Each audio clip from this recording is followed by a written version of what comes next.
edition of Roald Dahl's Fantastic Mr. Fox. Here's what happened when we sent another alpha male, Peter Andre, to last night's star-studded premiere.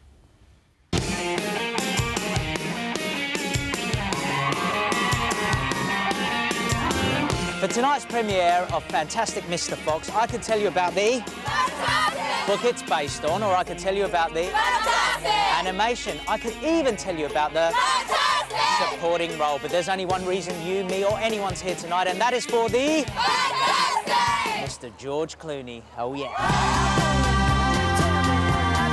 So it's the opening night of the 53rd BFI London Film Festival, and that means lights, cameras, and a whole lot of action. The crowds are out, the autograph books are open, and there's A-lister plenty. Oh, darling, I love you. Not to mention a few film stars floating about.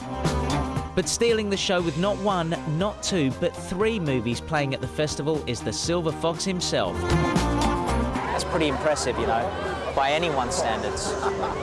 Even George Clooney's. Men Who Stare at Goats features Clooney as a psychic soldier opposite a much more grounded Ewan McGregor. Stop it! Funny thing is, you could see this just laying around on the ground and you would never know that it has such lethality.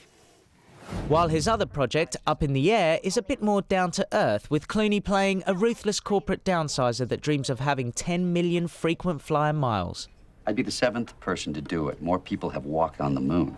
But tonight, no one's staring at goats. I don't know what you're talking about, but it sounds illegal. And flying is the last thing on anyone's mind.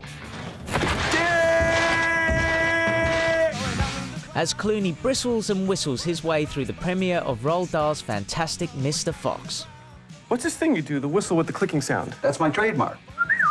The scene is set when Mr. Fox is caught stealing chickens to feed his family by some rather pesky farmers and loses his tail in the process. Now, where would you keep a prized tail if you collected them, if that was your hobby? I'd probably hang it over the mantelpiece. But that turns out to be just one of the many problems Mr. Fox has to contend with. I'm the son of Mr. and Mrs. Fox, George Clooney and Meryl Streep. And basically I fit into the whole thing because I'm a bit angry. I'm a grumpy fox. I'm 13 years old and I'm a misfit. Am I getting better, Coach?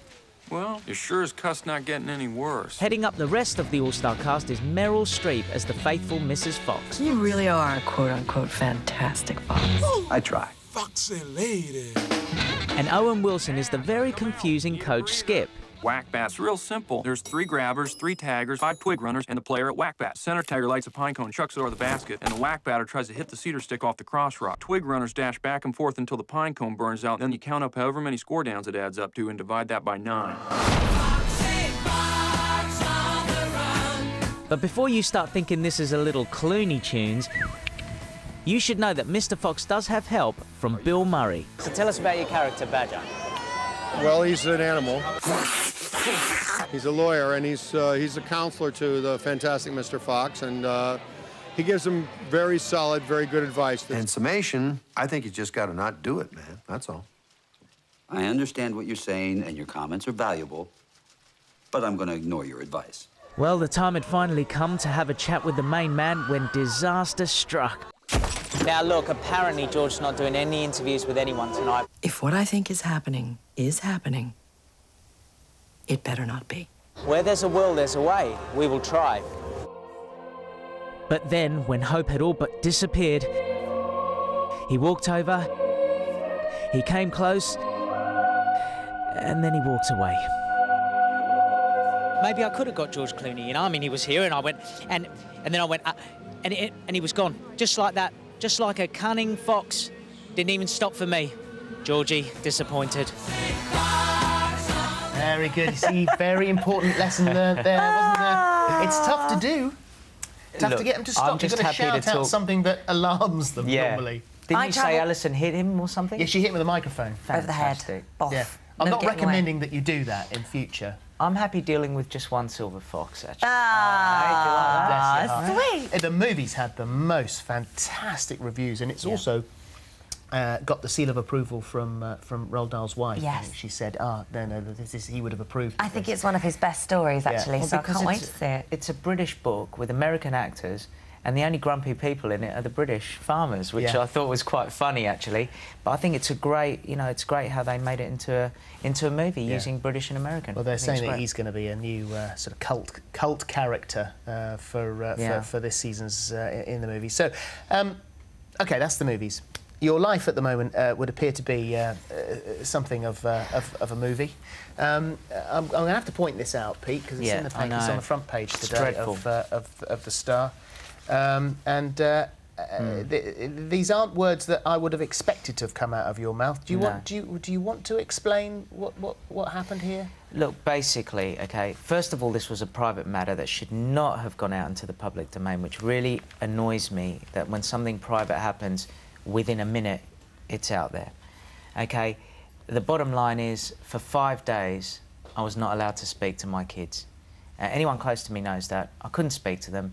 And then the night before last, I got on the phone saying, I want to speak to my kids. And I was handed the phone to this man who said he's the man of the house now, and he refused me to speak to my children. Now, I'm not perfect. I am human. I am a father.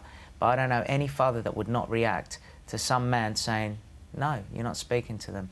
And I lost my temper. I admit it. Did you say those words? I didn't say, not even close to most of those words. And I look at it and I think, well, that's a bit cheeky, you know, what's happened. Then you read the article inside and you see how words are just swapped around. And Peter, some of those words I wouldn't even say. Why do you think he won't let you speak to your kids?